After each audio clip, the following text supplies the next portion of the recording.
Welcome to the UFFS Podcast with Darren Bates and Larry Fisher.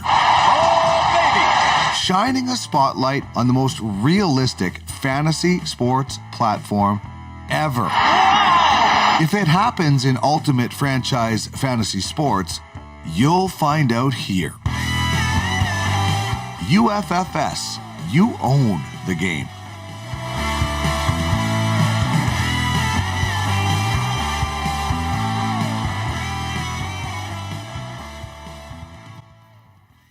And welcome to the UFFS official podcast number 25. I'm Bates. He's Fish.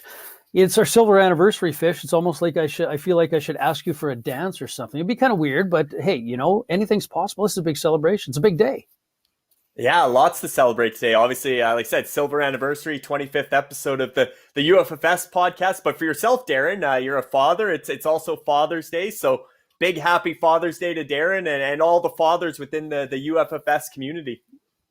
Yeah, it's a good day. Don't even have a round of golf book today, but you know, we can talk about the UFGA, which we will today. Franchise auction dates are set and stuff like that. But you know, and happy Father's Day to you as well, Fish. I know you have your fur babies, and you know that can actually be a lot more work sometimes than a human baby. I know I have been there, and it's good training, by the way. But hey, I wanted to talk about we have a great guest coming up on the show here today, Fish. Very excited. A CFL All-Star, a two-time Grey Cup champion, CFL Hall of Famer. I mean, and just an all-around great guy and a gentleman. Nik Lewis. Very excited. Yeah, I can't wait to get to know Nik better.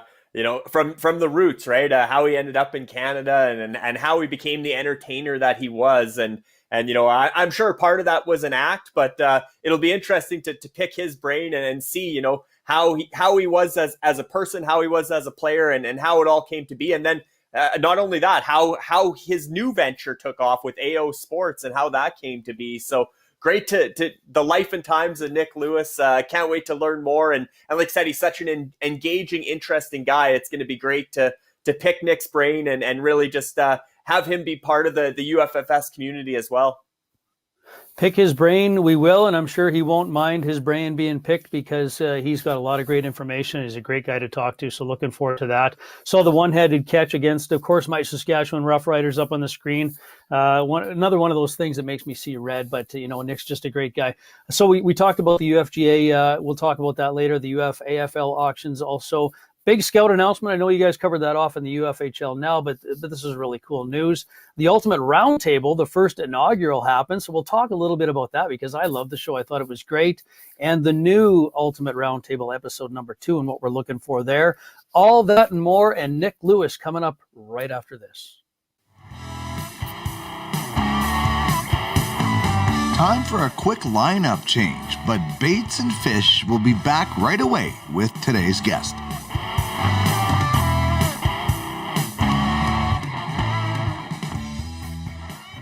I want to welcome Mr. Nik Lewis to the official UFFS podcast, and happy Father's Day to you. And thank you so much for taking the time out of your day on this very, very special day to join us here on this podcast.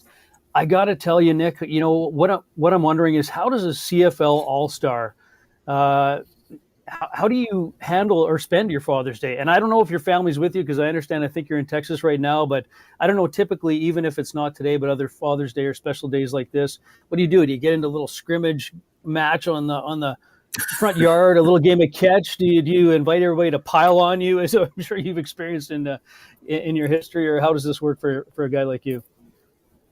Man, I'm not really big on days, so it's good to get some recognition today from my daughter and the kids, but and share with the other fathers, you know, tremendous fathers out there that do a great job raising their kids and are very dedicated to their kids' lives. So I miss a lot of time with my daughter playing football. I miss a lot of time with my family and coaching and doing things. So I always enjoy just, you know, reflecting, you know, on my grandfather and my father and different things like that really makes today a little bit more special. Absolutely. And you said it, you know, it's an interesting dynamic as a pro athlete, a lot of time spent away from home. So the times you can be with family, obviously very important time. So this is what, you know, and I'm thinking of time with family, time as a kid, and I'm thinking of yourself. And if you wouldn't mind, take us back, because this is very interesting stuff to me as an athlete. The young Nik Lewis. I was going to say, the small Nik Lewis, but I can't envision a time when you were actually ever small. So the young Nik Lewis, probably pretty decent at all sports. In going to school, good athletes were always usually pretty decent at almost everything they did. But what kind of got you into football? Was that always the plan, or how did that all come about in your younger days? Yeah, I was very small. I was always the smallest guy on the field growing up, playing football and doing things. So I started off playing soccer was my first sport. Loved soccer. Used to play that, and my sister still plays college soccer now. So I started off with soccer, and then it moved to baseball and basketball shortly after soccer. And I remember my friend, one of my best friends, Clint, came over to my house one day and was just like, man, I play football and it's so much fun. And I was like, where you play football at? They don't have a team here. So the next year, so my fourth grade year was the first year I played football. And I just remember getting hurt the first practice, rolled my ankle. They put a cast on my foot. So I had a cast on my foot. I couldn't practice anymore. Game day came around, and I persuaded the doctor to take the cast off my foot so I could play, and he did. And I went out and played and did well, scored 4 touchdowns, and then that was it from there. But being in Texas in the summer, like right now, it's hot, and especially August is the hottest month. So 2-a-days in that heat with the humidity, it is horrible. So by the time I got to high school, I didn't want to play football anymore. My high school football coach and the athletic director, he basically made me play football. He said, you can't play basketball, which is my favorite sport, if you don't play football. So I played football, and it worked out pretty well for me. Yeah, I would say it worked out very well indeed. So you talked about, how you got into football, and it always takes that person or a certain group of people to inspire you, to get around you, to lift you up. And like you said, somebody made you play football because obviously they recognize the talent. So is there anybody in your life, whether it was a teacher, a coach, maybe a professional athlete that you had idolized and inspired you to continue on that path? I think it comes from a lot of people. My grandparents, my mother and father, how they set everything in front of me to allow me the best opportunity to grow up and go be what I wanted to be. And, Michael Irvin is somebody I've always looked up to. I was like, I want to play the game like he plays it. I want to be very physical. I want to be able to go out and make plays. He's the original playmaker. And he's one of the guys that I really look to. And that's something I talk to kids about today is I understood the trouble that Michael Irvin got into off the field. But to me, it wasn't about who he was as that. It was about who he was on the field. That's what I seen every week when I turned the games on, and that's what I wanted to do, right? So I was able to separate the two people, right, from the entertainer and the athlete to the other. And then Tacoma Fontaine, my cousin, who played arena football, played in the NFL for a minute, but he's the guy that was around for pretty much day one that gave me the ability to understand what it was to be a pro athlete, how to be an entertainer, more than just going out and making plays, but how to entertain people. And watching him we go to his games when he's playing arena football. And when I was in college, we'd go to Austin to watch him play for the Austin Wranglers and different things like that. So, all those people just give you so much. And sometimes they don't even know they're giving it to you, but you're paying attention, you're watching, you're learning. And going back to your first time out on the gridiron, Nik, whether it's your first training camp in grade 4 or whatever the case, talk about the emotions becoming a football player. And when did you get slotted as a receiver? When did you realize this was going to be the position where you could excel at? Well, growing up, I always loved the receivers, right? So my favorite 3 receivers growing up was Michael Irvin, Chris Carter, and John Taylor. And it's always makes people laugh when they say John Taylor. Like, how do you love John Taylor? He was on the other side of Jerry Rice. And I said, I know. I've seen what he did, though. I love the way he played the game and approached the game. And it's one of those things for me is that's what I always enjoyed is how certain people attack the game. Chris Carter had great hands and everything. So growing up, I was a running back first, and I played linebacker. And then by the time I got to high school, I wanted to play receiver. And, coach said, look, you're going to play. And I said, okay, if I'm going to play, I'm going to play receiver. I don't want to play running back anymore. He says, fine. So then I became a receiver. And, I was 5'1", 114 pounds my freshman year in high school, so ninth grade. So I was very small, running around out there. And then I grew to about 5'8", 5'9" by my junior year, 11th grade year, around 170. And that's where I played at, 5'10", 170, all the way through high school. So I played receiver and defensive end, and then quarterback my senior year in defensive end. And that's a crazy story too, playing quarterback. So they said, hey, if you want the ball, you want to touch the ball every play, or you want to touch it 5 times a game? I said, I'll touch it every play. Let's go.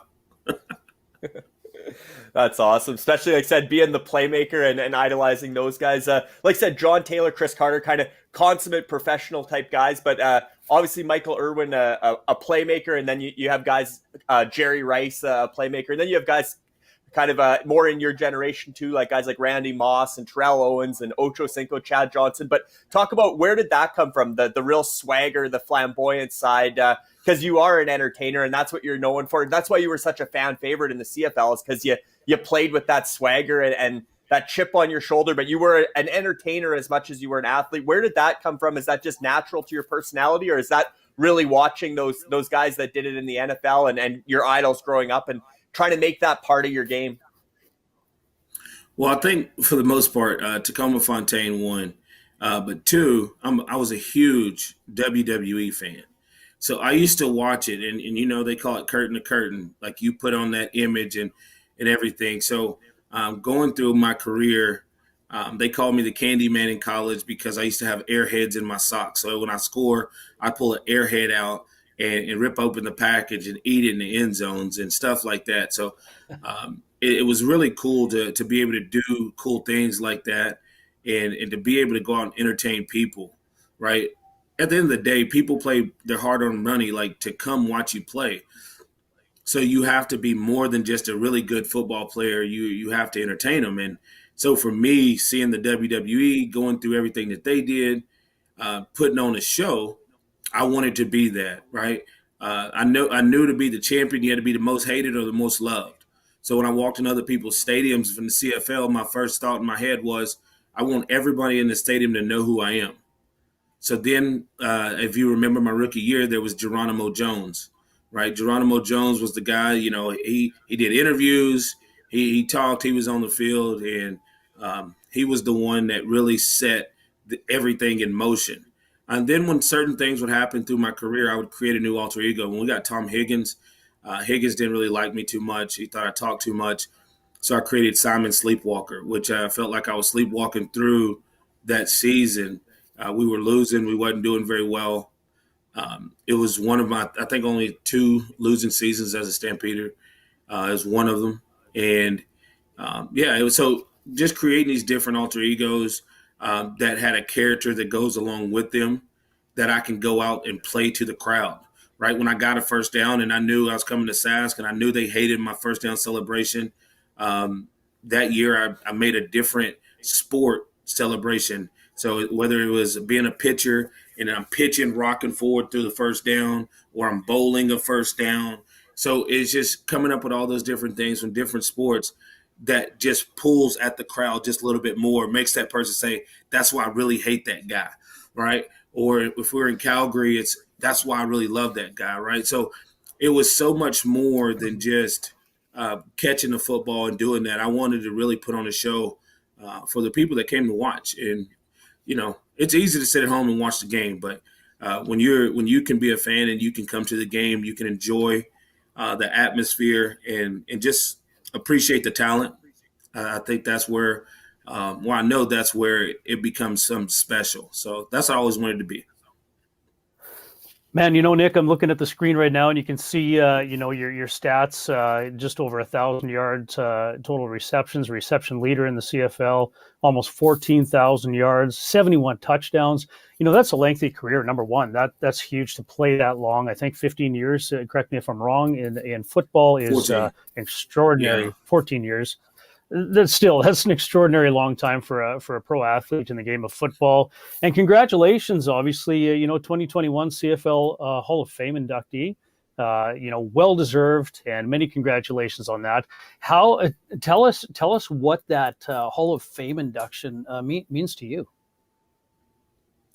It's great. Getting a call from Matt Dunnigan just takes me back to the first day that I got a call from him to come to training camp in 2004. And it was almost a full circle moment to be there. But, it's a selfish thing as an athlete.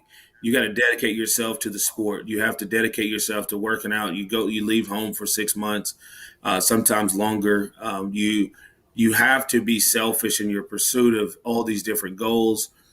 And everybody else around you has to really structure their lives around you, whether your games or practices. During the season, you don't get holidays, right? I'm used to on this day practicing in training camp, right? Or we're coming out, we're playing a season. So it's one of those things where you never get a holiday during the season, because it depends on when the game is when you have to practice and when you have to show up and be ready to play. So for me, being in the Hall of Fame or getting inducted this year is my thank you to my family, my friends, and everyone that sacrificed and came to watch me play or came to always supported me and different things like that. So this is really for them. I had my 14 years as a player. I enjoyed it, but this has nothing to do with me. I'm just the representative and the vessel that gets to bring this whole group of people in the Nik Lewis Nation into the Canadian Football Hall of Fame. Nick, you and I have talked before, and I said, I'm a fan. Obviously, I think first and foremost, you can see, and I don't know if I'm up on the screen right now, but I've got, I'm a fan of small guys because I'm not a big guy myself. So Weston Dressler, obviously, huge fan of Weston Dressler. I've got his signed jersey up on my wall. And obviously, and I've told you this before. Receiver. Yeah, absolutely. The guy's phenomenal. And the punishment that he takes, right, as a small guy too, I can't even fathom. But, a big Rider fan. I'm a huge CFL fan. I watched you on many occasions on the field as a Saskatchewan Rough Rider season ticket holder. Now I live near Winnipeg, so I'm a Blue Bomber season ticket holder, mostly so I can watch the Riders, of course. But I watched my Riders get beat. A lot of times it was because of Nik Lewis with the Calgary Stampeders, and I saw red. But, the entertainment value you talked about in the WWE, now it's all making sense to me because you were an entertainer. And when you go to the live games, that's what fans want. Yeah, you can watch this on TV, but I love that love-hate relationship that gets going, especially when players taunt the crowd a little bit. Obviously, there's limits, but I know, pushing the envelope just a little bit just makes that live game experience a lot more exciting no matter what sport it is. So I love that all that you did to contribute to that. That was so much fun seeing that. And again, it gets me revved up and it just makes that fan experience so much more fun. So I appreciate all that you've brought to the game. What I wanted to know though is how did the CFL come about from a guy who, obviously played, high school and college football in the US. And really, I have no idea how the CFL part of it came into being. Well, I was a Division II walk-on, didn't have a scholarship.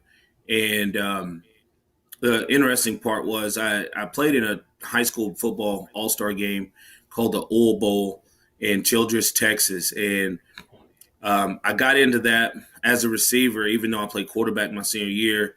I got into the game as a receiver, and I ended up winning MVP. I think I had 9 for 185 and 3 touchdowns and won MVP of that game, and was able to solidify myself at Southern Arkansas by telling the coaches, hey, look, I'm a receiver. I'm not a quarterback. Southern Ark ran they ran the wishbone, so we were option offense. They liked the fact that I could break tackles and run with the ball and do things. And I was like, man, I'm a receiver. I don't want to play quarterback any longer. They moved me to the back of the depth chart, but by the end of training camp, I was one of the 4 receivers that were traveling. And just going through that whole journey, I never thought I'd play pro football. Through my senior year, everybody's talking about, can't wait to see you on Sundays. Didn't really believe it, didn't really trust it until after my last game. The next day, I had messages on the I don't even know what it's called anymore.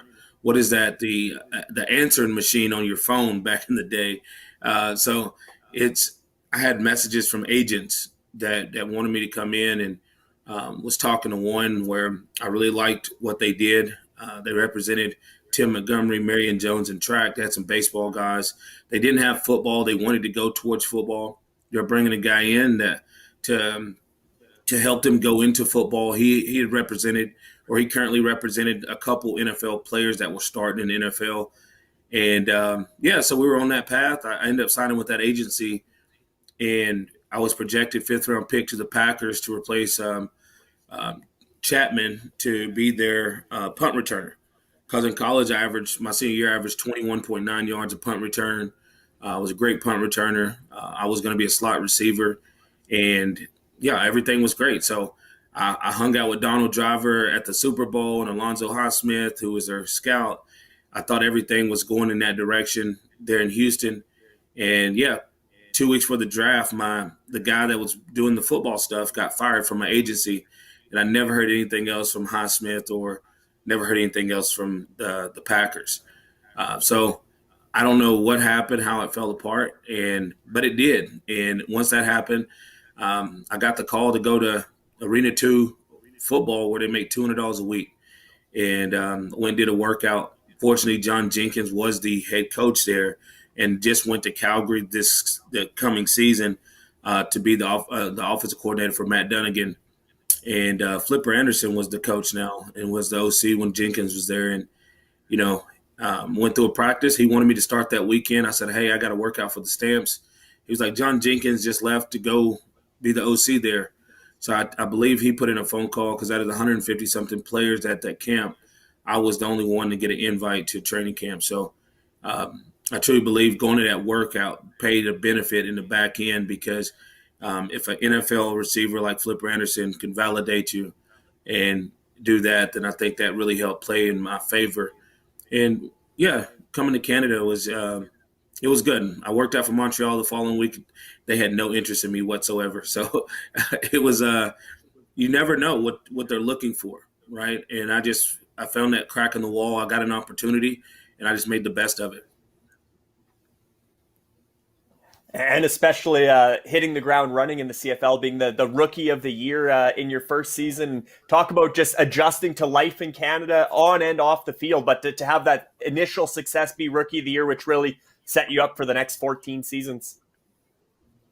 Yeah, John Jenkins' offense, man, it was get the ball out of the quarterback's hands, let the receiver catch the ball and make plays, right? That's where – and I was known for my yak, and it stems back from playing quarterback. My vision got so much better playing quarterback, been able to see the field better, been able to understand what the quarterback's looking at, their different things, and doing all those things pre-snap and then post-snap was, if it came down to breaking tackles and making people miss, that's what I was really good at.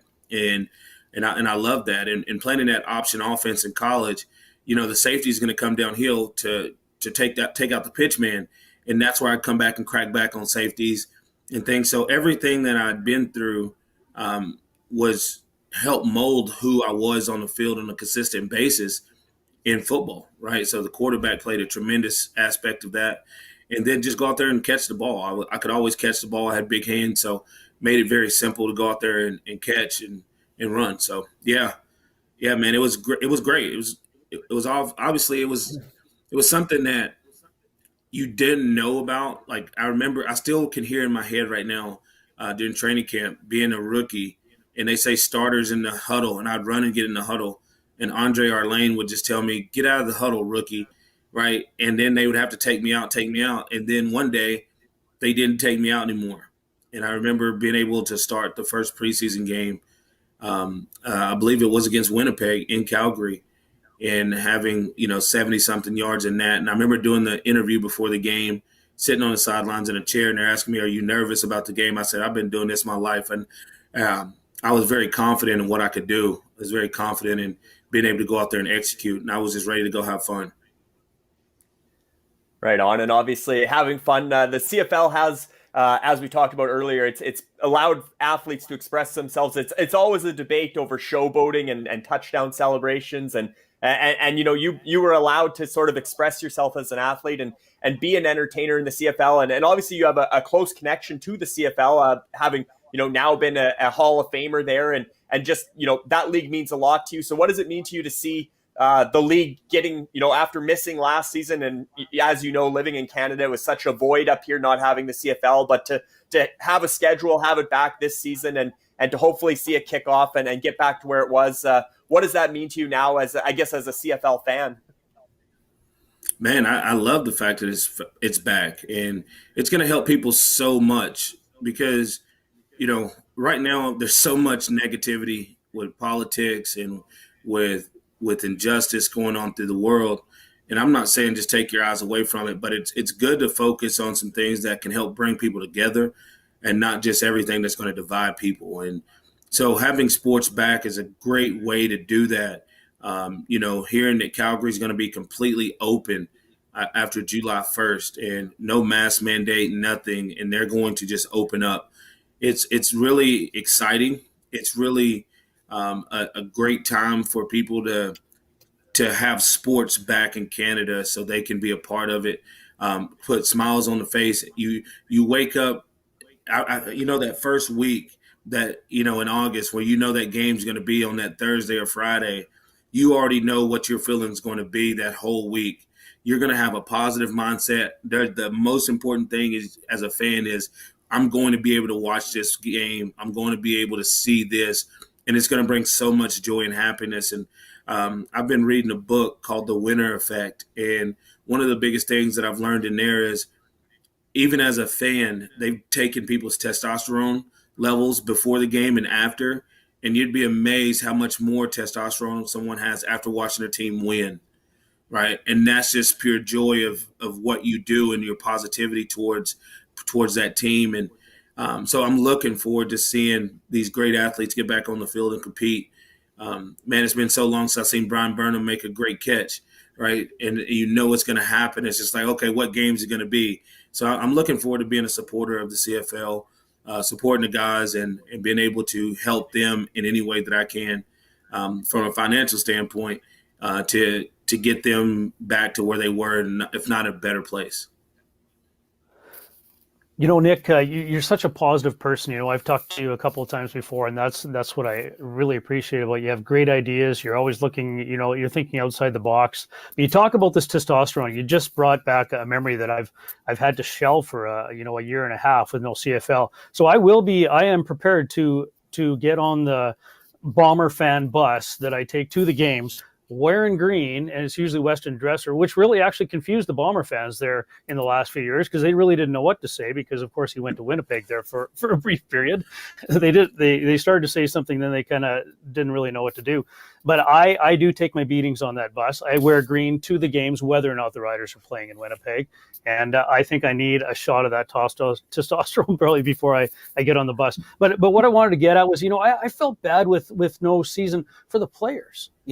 I was these guys still have families, right? The career's short enough already. They're really in flux. They don't know what's going to happen. They don't know when it's going to happen. They didn't even know when training camp was going to happen.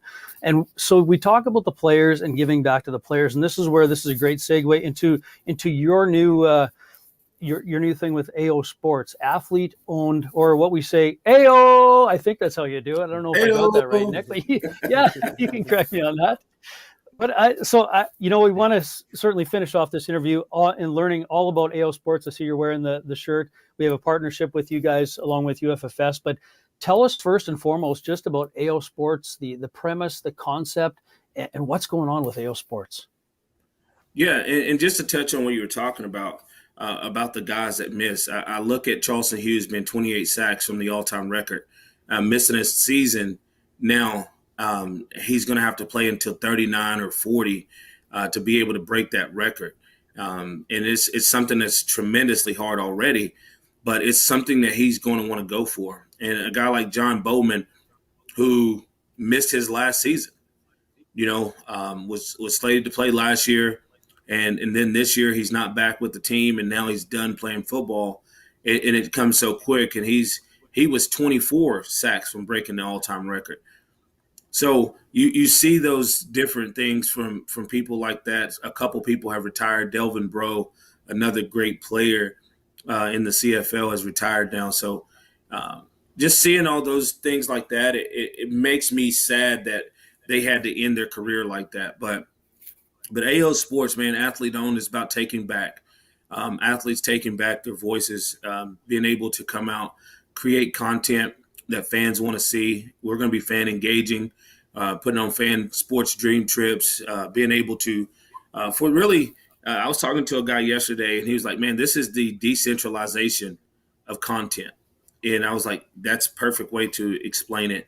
Athletes having full control over their content, their brand, and being able to create and explore, right? You lead with content because that's what people are interested in.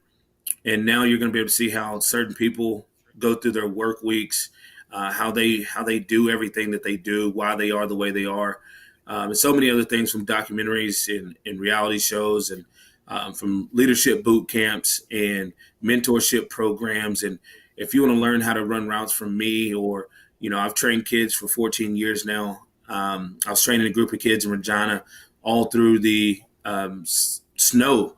We were out there. It's minus 15, minus 20 degrees, running in snow.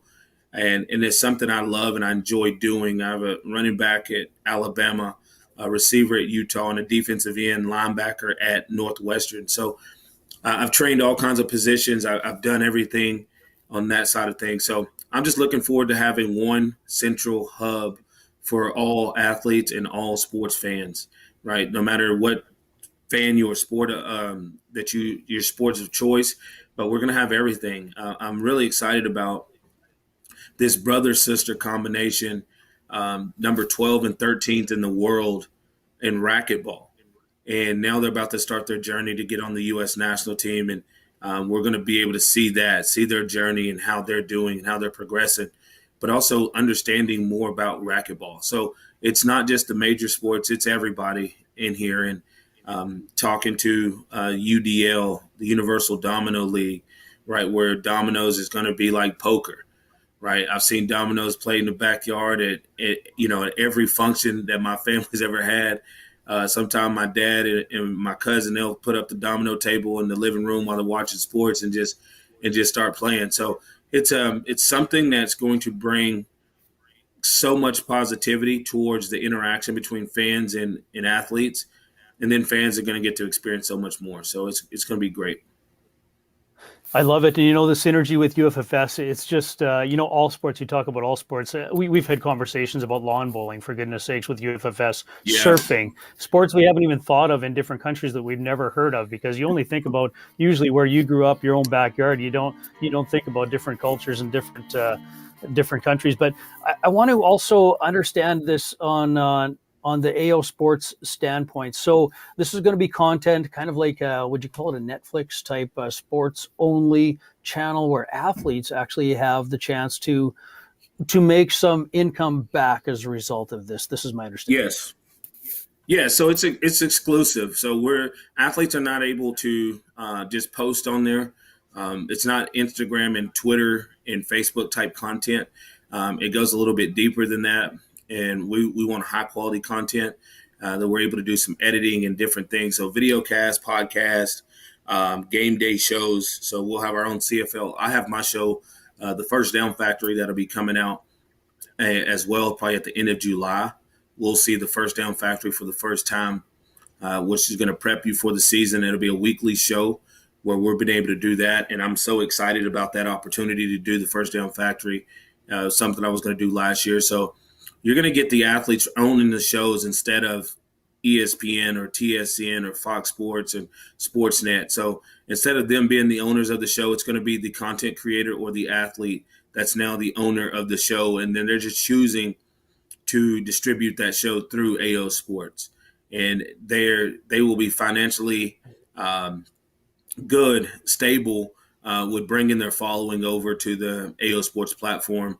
Our monetization system pays more than just views, so you're able to make more money, and it's long term, right? So for athletes and sports content creators, if you're putting out good content, you have a good following behind you, you're going to be able to monetize that in a great way for a long time. And I guess that at the core, it is giving back to the game, right, Nick? Obviously, I know you've done a lot of that with coaching and being involved in like I said, developing athletes, upcoming athletes. But do you feel like that connection between fan and athlete and the way AO Sports came together, a lot of it at the core is still giving back to the game and giving the athletes their control? But is that accurate, that you wanted to find a way, because again, retirement sometimes comes suddenly for some people, and what do I do next, and how do I find my place in the game? And I don't know if you still do aspire to maybe coach at a college or university or CFL or a higher level coaching wise, but AO Sports seems like the perfect platform and the CEO role to have a big say in the direction of the game and really give back to the game, not just football, but like I said, all sports. Yeah, we're going to be doing coaching clinics and different things like that. So we look at, there's got to be education. Everything leads with education. So we have to educate the younger athletes on what to expect, how to get there, right? There's got to be a roadmap. It's not one way to do it, but there's got to be a roadmap of understanding that you have to be consistent in everything that you do, from your effort to your attitude to everything that encompasses to be a pro athlete and be successful at it. You can't be inconsistent, right? You have to be able to do things consistently at a high level to be there. And then if you can really do it that really well, then you can get to the Hall of Fame and the different things. But, bridging that gap between the fans and the players, for one, understanding fans to allow them to understand some of these players that you only see on TV 3 hours a week. And you're like, oh, I don't like this person, or this person is this, or this. Like, you don't know them, right? You don't understand that they go through certain things with their family, or they go through deaths in the family that's not always out there. And there's always different things that go on behind the scenes that fans aren't aware of. And then, we just cheer for our teams. But we really have to bridge that gap. You've already seen the NBA this year. There's been 3 instances from a player getting spit on, get a water bottle thrown at a guy, popcorn thrown in his head. Like, those 3 instances, like, that shouldn't happen. As a fan, you should always respect the fact that they're sacrificing so much to entertain you, right? You can't play pro sports without the athletes. You can't pay pro athletes without the fans, right? So the fans are just as important as the athletes, but now there's got to be a place to bring them to bridge those two together and understand that there's other people making a lot of money off of this, and it's not the athletes and it's not the fans. So how can we bridge this gap so the fans can get more access to the athletes, get more understanding of the athletes, and then the athletes being able to monetize that? And part of that education, I guess, can be the entertainment value, how to be an entertainer. And maybe you touch on that in First Down Factory, but how to build your brand through your personality or your persona, as you mentioned with WWE. Is that part of it too? AO Sports can help not only on the field, but as far as building their brand and being an entertainer. That's it. When I think about AO Sports, it started as a platform. Now it's all about the community. We're building a digital community that's going to be global. And I always ask myself, is this good for the community? When we're bringing in these partnerships and we're bringing these athletes in, are they good for the community, right? And that's the most important part, is really how does the community function and how does it flow? So it's great, man. It's been a blessing. I thank God every day for giving me the ability to think this. And, I've talked to people and they're like, man, that's a huge undertaking. Why would you want to do something so big? And I was just like, I feel like I was a calling of mine, right? I've always loved the media. So it's something that I've been fascinated with and I've always wanted to do. And now I get the opportunity to do it, but now I get the opportunity to do it my way. I know that there's certain things that I'm going to say that would get me kicked off of some major networks. They're not going to be premeditated, but it's just something that I'm a pretty open guy, and I talk very. I'm a fan of the sport, so if I see certain things or I feel certain ways, it's going to be something that it's got to be different, right?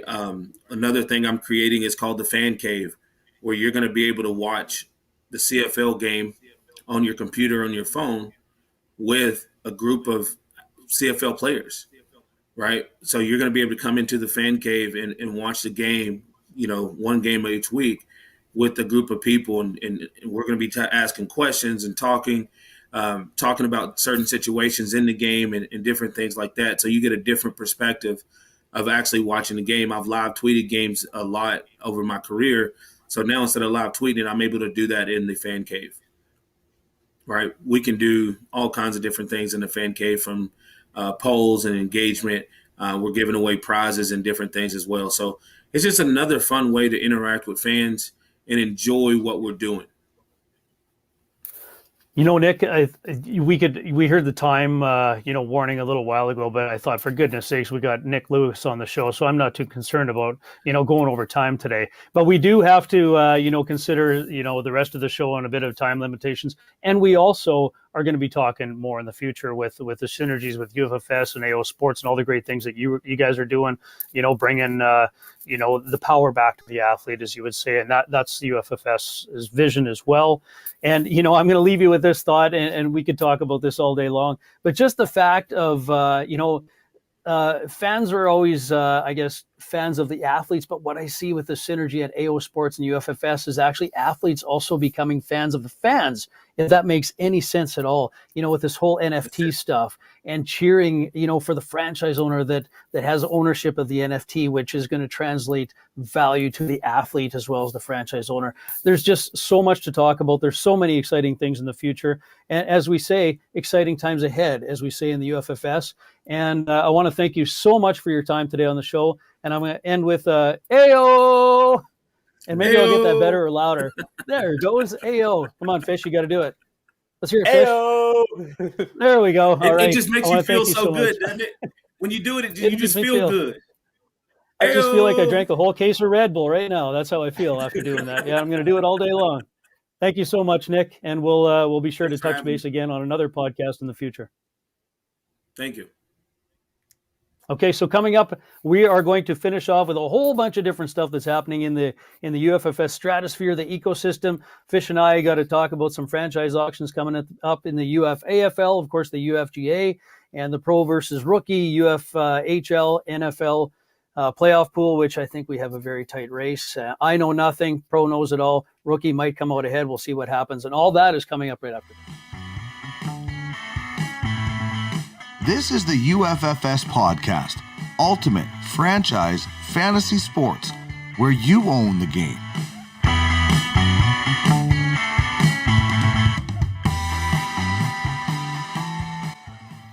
Heyo! I just, it makes me feel good just doing that. Go ahead. Heyo! There you go. Yeah, it makes me feel like I just drank a case of Red Bull. Hey, and even Dean's getting in on the game. Yeah, it's awesome. It does make you feel good. I don't know what it is. Nik makes me feel good. That was a great interview. Getting back to the roots, learning about, what he went through growing up, a small guy. I can relate to that, but I'm a lot smaller than Nik. Let me just put that right on the line right now. That's why that's why I like my Western wrestlers and guys like that. But just a great guy to talk to, out of the box thinker. That was a fantastic interview. Yeah, it was awesome getting to know Nik on that level and just how personable he is and how much of an entertainer he is. Even I know he said he's a fan of the media, but he'd be perfect in any type of media role. And we've heard him on lots of radio interviews and stuff. And just a great all around guy, but certainly brings the entertainment value to the show as well. And I think another thing with Nik, I know you mentioned it in the show. You were brave enough to talk that you were a Riders fan, but likewise, I grew up in Saskatchewan. I was a Riders fan, kind of right around the time when Nik's career was taking off. I was just coming out of high school, so it was and plus I was a safety in high school, so I didn't like receivers and I didn't like the stamps. So it was he's an easy guy to like, though, right? I think that's the big takeaway with Nik is even if you despised him as a player, which was part of his act, part of what he wanted was, like I said, every fan in the building either loved him or hated him, depending where he was playing. But easy guy to like off the field, and certainly a great guy to get to know. Yeah, you know, Fish, I am brave, sometimes a little too brave. Sometimes this thing gets me into a little bit of trouble. And as you can tell, I talked about wearing the green on the bomber bus, and I always ask for trouble when I go and do that. I'm kind of like I've been referred to as the Scrappy of the Scooby-Doo show, you know, the Scrappy and Scooby-Doo, that guy who just likes to stir things up, just like Nick. So yeah, maybe we'll get along. Hey, speaking of football, franchise auction dates, we've been talking about this a lot. The UFAFL, July 16th to the 18th, with the last day wrap up in Las Vegas. 32 franchises up for grabs. We know Andy McNamara has been busier than heck. He's all over Telegram, keeping us up to date. We got Max, the UFAFL commissioner, and Jamie Thomas, head of scouting, all working really, really hard, keeping us up to date. You know, we're only, 27 days away. 27 days away. Yeah, less than a month.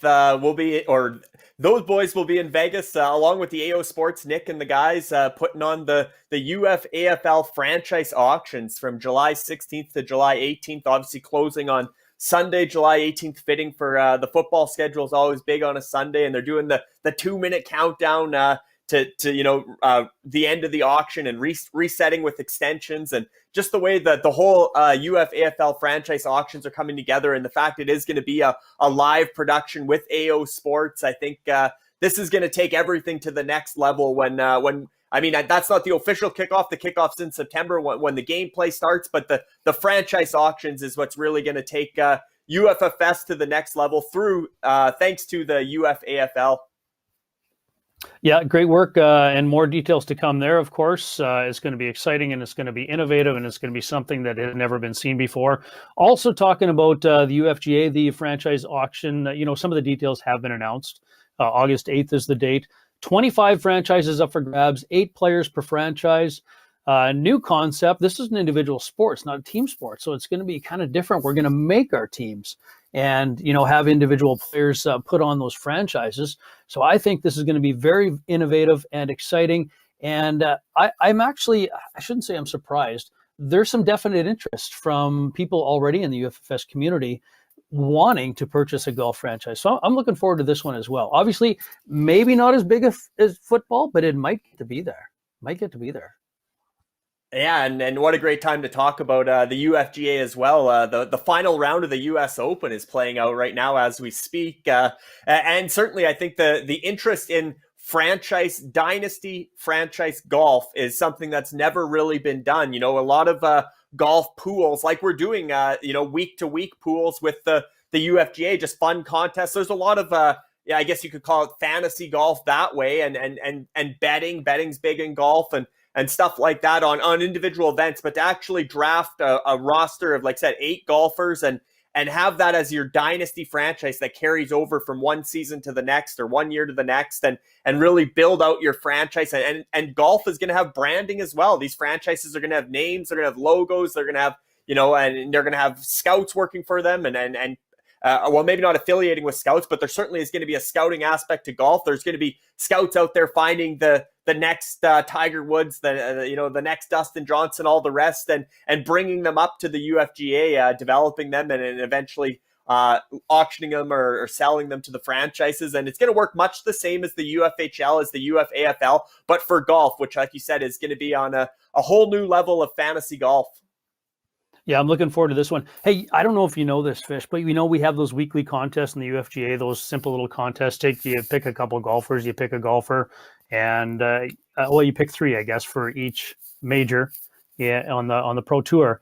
So Nick Utley, GM of the Outlaws, he actually, we've bet before. We've had a side bet on this, and my wife always enters that contest. I never do. I never even know who she picks. But Nick and I placed another side bet again. But what's funny, Fish, is every single time that Nick Utley bets me, my wife does very well, and she beats him. And she's actually, I looked today, she's actually in second place right now. And it's only when I bet against Nick. So I actually hope that this little side betting thing continues. It's working out really well for me. And it makes it a little bit more fun, right? So it's a lot of fun. I want to also, talk about the inaugural Ultimate Roundtable with the 4 GMs, now that we were talking about Nick. And of course, We had, it just kicked off. It was yesterday on Saturday. We had Rob from the Godfathers, Jeremy from the Elite Assassins, Donnie from the Kamikaze, and Nick, as I mentioned, from the Outlaws.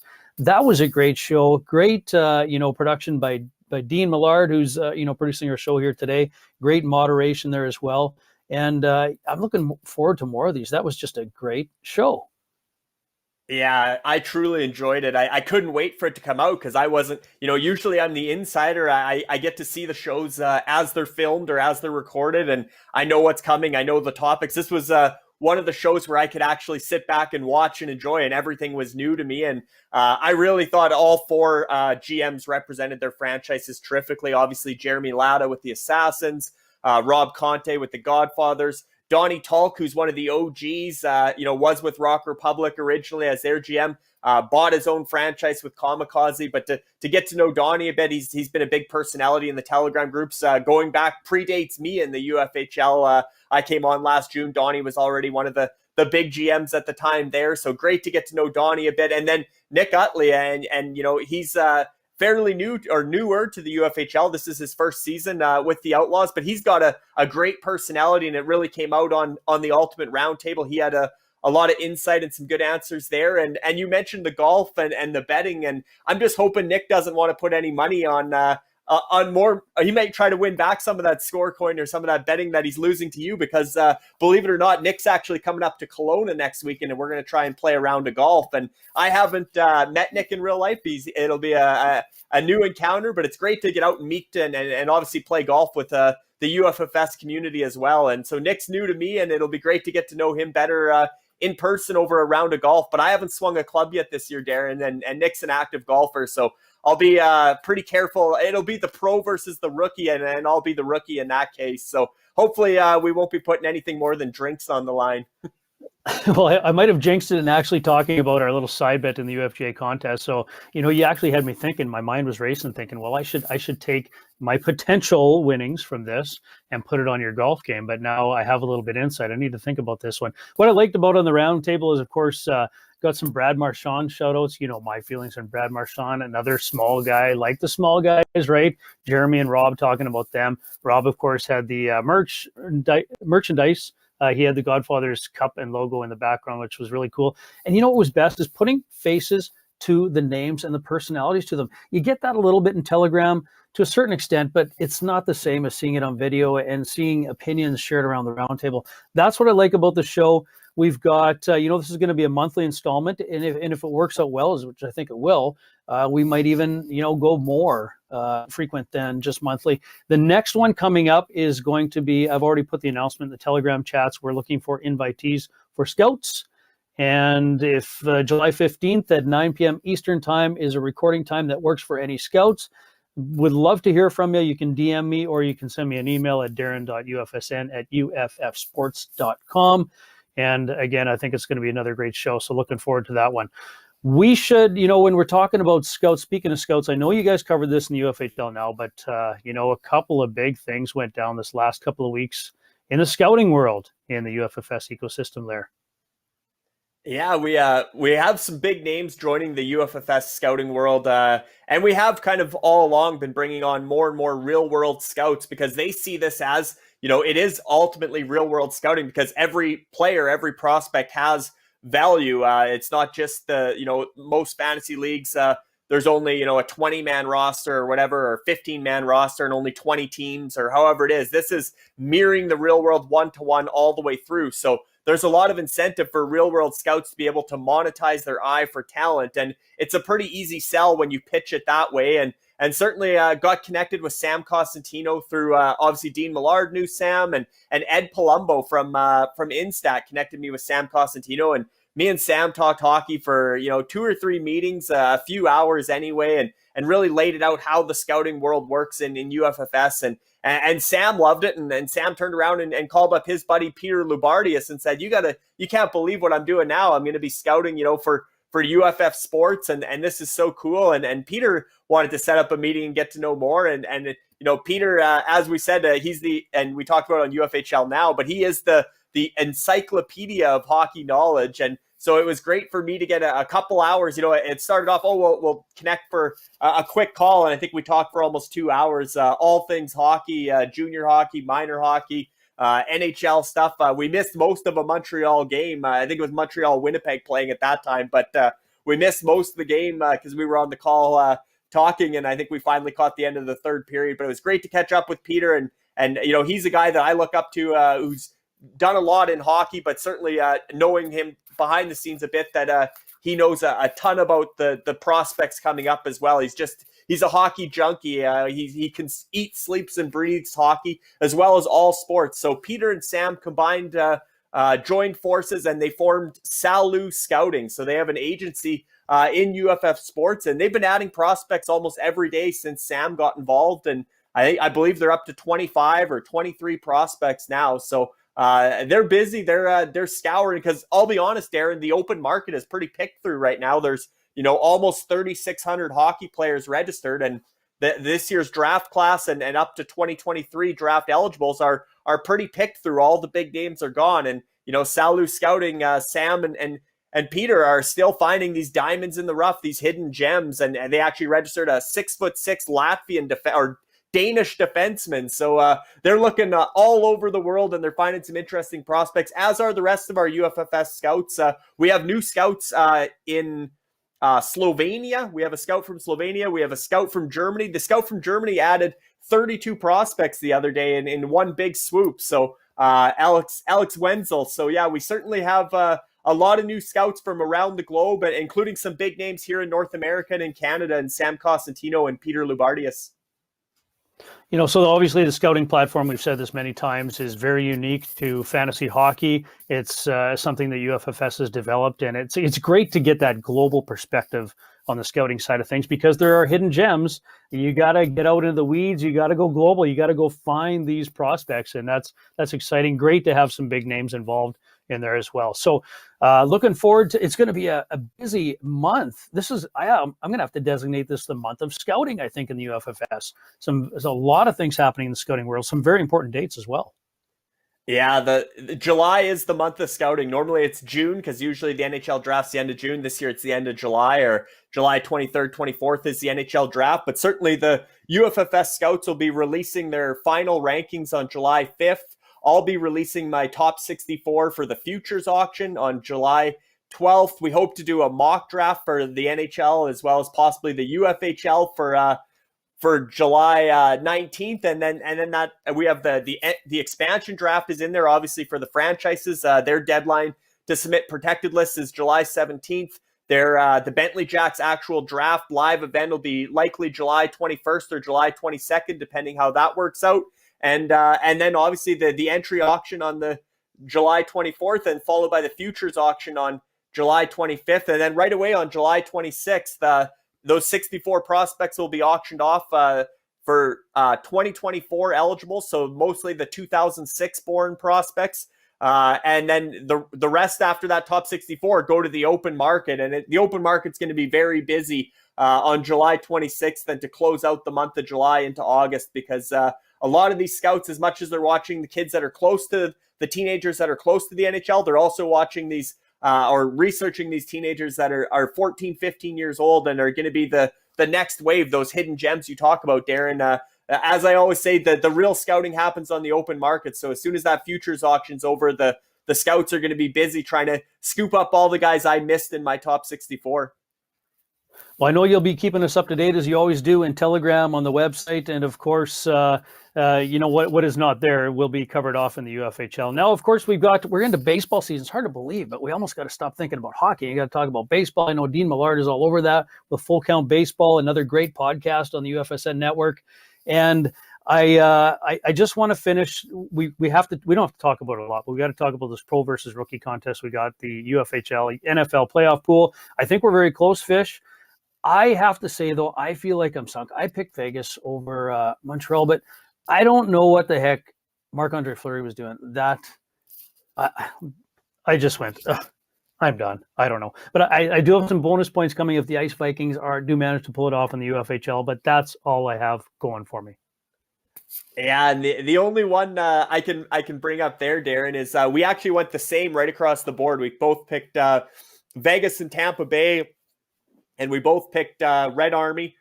Or no, sorry, we both picked the Ice Vikings, and the one that we didn't agree on was Red Army and Titans. And obviously, the insider who follows the UFHL very closely knew the Titans were down to one player, Andre Vasilevsky, and Red Army carried forward 11. And obviously, you submitted your picks before the article came out previewing this round and showing that the advantage there. So I'll get my 5 little points there. But you're right, if the Ice Vikings go all the way, you're going to get the conference or the final 2, as well as potentially the championship, the 5 and 10 bonus points. So I think it's going to be close down the stretch, but certainly it looks like there's still a very good chance for the rookie to pull ahead in the UFHL NHL playoff pool.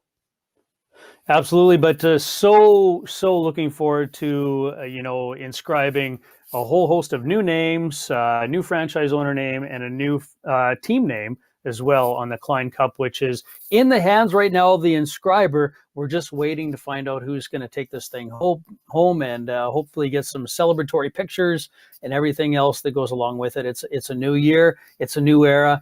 It's been an interesting season in the era of the pandemic. So thank goodness I guess we're coming to a close and we can get back to some normalcy for the next season, but a lot of things happening. And it's been a busy show. There's always so much to talk about. A little bit week delayed because I think our podcasts are just so hot that I think we actually started Dean Millard's computer on fire. I think that was the reason. It's because we're so hot and spicy, Fish is what it is. But it's been a lot of fun catching up with everybody again. Great to have Nik on the podcast. Want to thank everybody for their time. Podcast Ellie, of course, in doing the production work for us behind the scenes. And of course, we are proudly broadcast on the Ultimate Fantasy Sports Network, and all our shows you can see here right now on the screen. I hope you can take them all in. If you can't, try and make the ones you can or fast forward through to the good parts. Thanks, Fish. Great to see you. We'll touch base again, I guess, in a couple of weeks on podcast number 26. Enjoy Father's Day with your fur babies. And that'll do it for episode number 25 for the official UFFS podcast. I want to thank everybody for joining us, and we will talk to you next time here at UFFS, where you own the game.